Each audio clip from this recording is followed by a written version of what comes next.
সকালবেলায় প্রচণ্ড ঠান্ডা, আর তার মধ্যে যদি গরম গরম এক কাপ চা পাওয়া যায়, ব্যাস তাহলে তার কোনো কথাই নেই। সারা দিনের কাজ করার এনার্জি যেন এটাই। তো চা করে নিয়েছি। আর কর্তামশাই বাড়িতে নেই, মেয়েকে স্কুলে রাখতে গিয়েছে। তারপরে ওর কিছু কাজ আছে, বাজার করবে। তো তারপরে সেগুলো সেরে বাড়িতে আসবে। তো ওর জন্য অনেকক্ষণ ওয়েট করলাম, কিন্তু দেখলাম 9টা প্রায় বেজেই গেছে। আর কতক্ষণই বা বসে থাকবে, এরপরে তো আমাকেও রান্নাবান্না সারতে হবে। মেয়ে গেছে স্কুলে, স্কুল থেকে আসবে, তো তার আগে আমাকে কমপ্লিট করতে হবে। আর শরীরটা আজকে ভালো ছিল না, তো সেই কারণে একটু অপেক্ষা করছিলাম যে ও আসলে পরে একবারেই চাটা খাবো, কিন্তু আসছে না দেখে দেরি হয়ে গেল। দেখে আমি চাটা বসিয়ে দিলাম, আর চাটা হয়ে গেছে। আর চায়ের সাথে আজকে খাবো হচ্ছে খই। তো দুধ চা দিয়ে আর খই দিয়ে খেতে আমার ভীষণ ভালো লাগে। তো সেই কারণে আজকে একটু খই দিয়ে খাবো, মুড়ি আর আজকে খাবো না, বা বিস্কুটও খাবো না। অন্যান্য দিন হয় মুড়ি কিংবা বিস্কুট দিয়ে খেয়ে নিই, কিন্তু আজকে খই দিয়ে খেতে খুব মন করছে, তো খইটা দিয়েই চা খাবো। আর দেখো একদম প্লেট মুছে একদম আমি চাটা নিয়ে রেডি হয়ে গেছি। তো যাবো এবার, একাই চাটা খেতে হবে।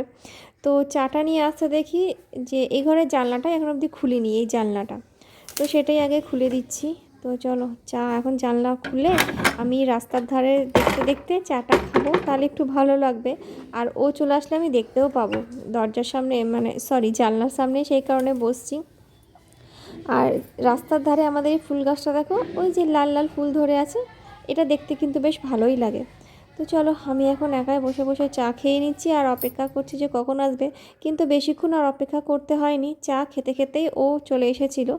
তো তারপরে ওকেও একটু চাটা দিয়ে দিলাম, আর গরম করতে হয়নি, চাটা গরমই ছিল। তারপরে দুজনে মিলে বসে একসঙ্গে চা খেলাম। তারপরে গেলাম দুপুরে রান্নাবান্না জোগাড়যন্ত্রী সব করতে।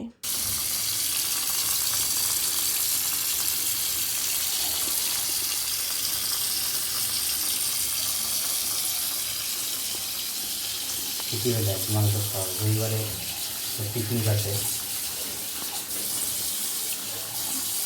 মাংস খাওয়া, মাংস করছি। মাংস টাংস খেতে শিখেছে না, আগে তো খেতোই না। মানে ইলিশ মাছ আমার ফেভারিট হয়ে গেছে। গুড মর্নিং আর welcome back to my channel. আশা করছি তোমরা সকলে খুব ভালো আছো, আর আমিও খুব ভালো আছি। আজকে হচ্ছে বুধবার, আর আজকে ব্লগটা আমি অনেকক্ষণ আগে শুরু করে দিয়েছি। সকালবেলায় কী কী করলাম তোমাদেরকে দেখিয়েছি। তারপরে চা করলাম, চা খেলাম। ও ছিল না ঘরে, তো ওর জন্য অনেকক্ষণ ওয়েট করতে করতে তারপরে আমি চা করে খেলাম। তো চা করতে মানে খেতে খেতে ও চলে এসেছিলো, তারপরে তখন গরমই ছিল, পরে আর গরম করতে হয়নি। আর এই যে এখন চিকেন ধুচ্ছে। 9:30 প্রায় বেজে গেছে। তুমি কি এখনই বেরিয়ে যাবে নাকি? আয়ুষকে নিয়ে এসো তাহলে একবারে। আর দুধও চলে এসছে, আমি এখানে দুধটা গরমে বসিয়ে দিলাম, গরম হয়ে যাক। নাল তখন ভুলে গেলে থেকে যাবে, আবার রান্না করতে এসে তখন আবার দুধ জল দিতে হবে। এখনই দিয়ে নিই, ফাঁকা আছি এখন। আর আজকে আমাদের চিকেন করলো বুধবারে। মানে চিকেনটা এমনি খাই না, রবিবারেই খাই।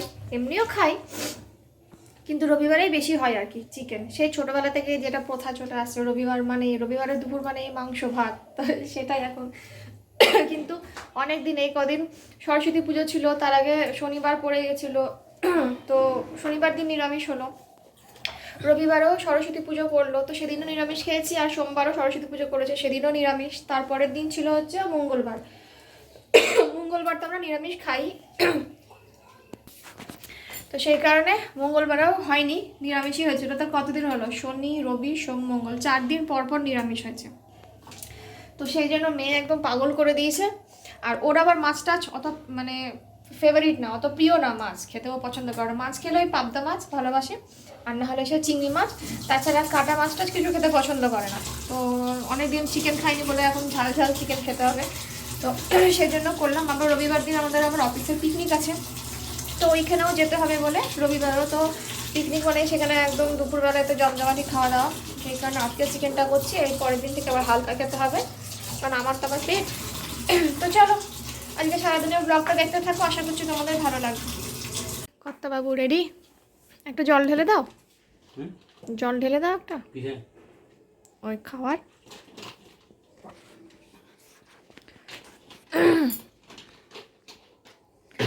আর এই যে খেয়ে দিয়ে সব আছে, এখন নিয়ে যাব পরে। ধরবো নাকি?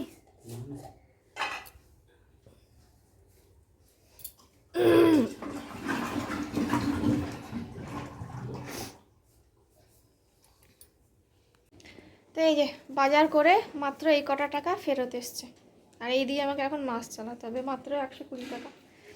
তাহলে মধ্যবিত্ত পরিবারে কি সমস্যা, মানে স্যালারি বাড়ার নাম নেই, আর জিনিসপত্রের দাম বেড়ে অবস্থা কাহিল। তো এই কটা টাকা মাত্র আজকে ফেরত এসছে। যদি আজকে অনেক এক্সট্রা বাজার হয়েছে, যেগুলো দরকার ছিল না, মানে সবজি ছিল অনেক কটাই, তো তবুও নিয়ে চলে এসছে। তো যাই হোক, নিয়েছে যখন তখন সেগুলো রেখে রেখে সবজি করতে হবে। চলো, এটা হচ্ছে আমার লক্ষ্মী। তাই হচ্ছে আজকে সবজি বাজারে এনেছে, দেখো ধনেপাতা আছে ফ্রিজে, তারপরে আবার প্রচুর ধনেপাতা নিয়ে এসছে কত, যদি এখন ধনেপাতার দাম সেরকম না। আর এই যে বেগুন, কত বড় বড় সাইজের বেগুন। মিষ্টি কুমড়োও আছে, মিষ্টি কুমড়ো এর আগে নিয়ে এসেছিলো, সেটা তো ব্যবহারই করা হয়নি এখন অবধি। আলু, আর এখানে এনেছে লাল শাক, শাকটাকে বের করে রাখি, করতে হবে। আর এনেছে কাঁচা লঙ্কা, ক্যাপসিকাম, আদা, পেঁয়াজ। এখানে এই বাজার, এই যে এই হচ্ছে এখানে, আর এখানে এই বাজার। চলো এখন শাক বেছে নিই, সমস্ত সবজিপাতি গুছিয়ে রাখি, তারপরে রান্না করতে হবে। আজকে শাক বেছে রান্না করতেও সময় লেগে যাবে অনেক। তো শাকগুলো আগে বেছে নিচ্ছি, লাল শাকটা। আজকে যেহেতু একটু রান্না বান্না করতে দেরি হবে, তো সেই কারণে রান্না একদিকে আর জোগাড় একদিকে করা হবে না। আজকে ভাবলাম যে আগের জোগাড়টাই রান্নার করে নিই, তারপরে একবারে রান্না বসাবো, নাহলে না দুই দিকে একসাথে করতে গেলে আজ আর হবে না। আর এই শাকগুলো বাছতে বসেছি, তো দেখছি প্রচণ্ড পরিমাণে নোংরা আর কাদা ছিল শাকের মধ্যে, তো সেটা বাছতে আমার অনেক সময় লেগে গেছিলো। আর শাকগুলো না মানে ঝাড়া ঝাড়া বড় বড় ছিল না, অনেক ছোট ছোট পাতা ছিল, তো অনেক সময় নিয়ে আমাকে শাক বাছতে হয়েছে। তো শাকটা বেছে এবার আমি সিঙ্কে ধুয়ে নেবো বলে সেই কারণেই সিঙ্কের আগে যে কটা বাসন ছিল আগে ধুয়ে নিচ্ছি ভালো করে বাসনগুলো, নাহলে সিঙ্কটা অপরিষ্কার থাকবে। তো সিঙ্কটাকে ভালো করে মেজে তারপর আমি এখানে শাকগুলোকে ধোবো। তো দেখো এগুলো হচ্ছে সকালবেলাকার চা খাওয়ার বাসন, সমস্ত কিছু চাটা খেয়ে এখানে নামিয়ে রেখেছিলাম। তো এখন সিঙ্কটাকেও ভালো করে পরিষ্কার করে মেজে নিচ্ছি, কারণ এখানে যেহেতু শাকগুলোকে ধোবো। আর শাক থেকে আজকে প্রচণ্ড পরিমাণে নোংরা বেরিয়েছিল, যেহেতু কাদা ছিল অনেক, তো সেই কারণে অনেক নোংরা বেরিয়েছিল, আমাকে প্রায় অনেক কবারই ধুতে হয়েছে। তো চারিধার ভালো করে ধুয়ে মুছে পরিষ্কার করে নিচ্ছি। আর আমাদের গ্যাসের স্ল্যাবটা একটু ঢাল আছে গ্যাসের দিকটায়, মানে জলটা পড়লে এই সিঙ্কের দিকে ঢাল নেই, যেদিকে চলে আসবে ওই গড়িয়ে না, যেদিকে গ্যাসের ওভেনটা রাখা আছে সেদিকে চলে যায়। তো আমাকে সেই জন্য বারবার জলের কাজ করলে মুছতে হয়। তো শাকটা ওখানে ভিজিয়ে দিয়ে আসলাম যে কাদাগুলো একটু ছাড়ুক, তারপরে করব। তা করতেই আমি এদিকে চলে আসলাম বোতলে জলগুলো ভর্তি, কারণ বাইরে রোদও ভালো উঠেছে। তো জলের বোতলগুলো ভরে রোদ্রে রেখে দিব, তাহলে একটু গরম হবে, আর সেই জলটাই খাবো। ঠান্ডা জল আমি খেতে পারি না, কারণ ঠান্ডা জল আমার এক ঢোক খেলেই না প্রচণ্ড কাশি শুরু হয়ে যায়, আমারও মেয়েরও দুজনেরই। তো সেই কারণে এই জলগুলো রোদ্রে রেখে দিলে এইগুলোই খাওয়া হয়। যদিও গরম জল করে রেখে দিই ফ্লাক্সে, আমার সারাদিন সারা রাতি গরম জল করা থাকে ফ্লাক্সে। কিন্তু কি বলো তো, ওই জল খাওয়ার সময় না আগে ঠান্ডা জল ঢালো, তারপরে গরম জল ঢেলে মিক্স করো খাও, ওই জিনিসটা খুব বিরক্তিকর। তো সেই কারণে একটুখানি বোতলটা রেখে দিই, তাহলে যখনই পিপাসা পাবে বোতল থেকেই ডাইরেক্ট খেয়ে নিতে পারবো। আর রাতের জন্য তো জল করা থাকে, রাত্রে তো আর রোদ পাওয়া যাবে না, তখন আমি গরম জলটা ঢেলে খাই।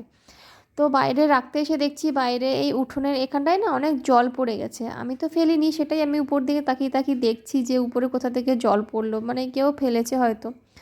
তো যাই হোক, বাইরেটা দেখো প্রচণ্ড পরিমাণে রোদ আজকে উঠেছে ভালোই, তো তোমাদের সাথেও শেয়ার করছি দেখো।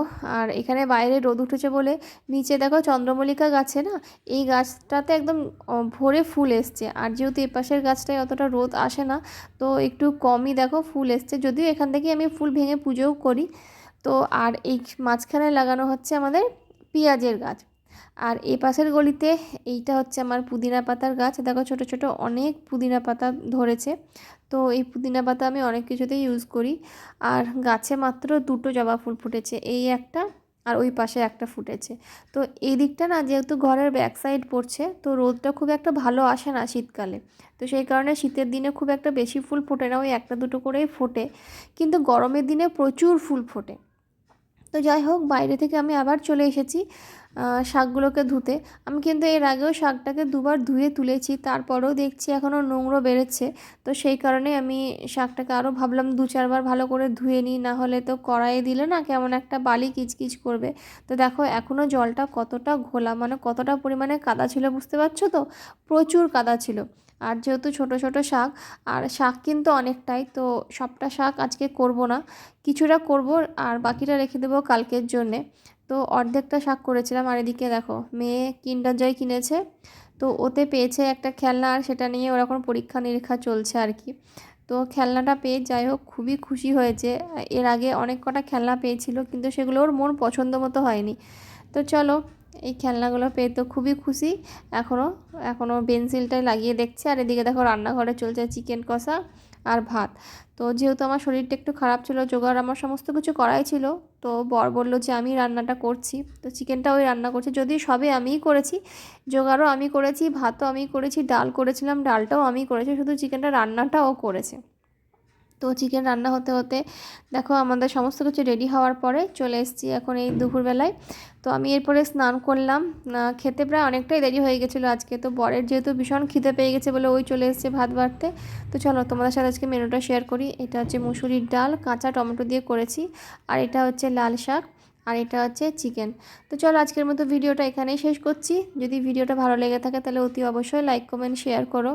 আর চ্যানেলের নতুন বন্ধু আছো তারা আমার চ্যানেলটাকে সাবস্ক্রাইব করে এভাবে আমার পাশে থেকো, সাথে থেকো। আর তোমাদের সাথে দেখা হচ্ছে নতুন আরও অনেক মজাদার ভিডিওর সঙ্গে। ততক্ষণে যেন সকালে ভালো থেকো, সুস্থ থেকো আর সাবধানে থেকো। আর চলো আজকে দুপুরে আমরা লাঞ্চটাও সেরে নিই, তোমাদের সঙ্গে আসছি নতুন অন্য কোনো মজার ভিডিওর সঙ্গে।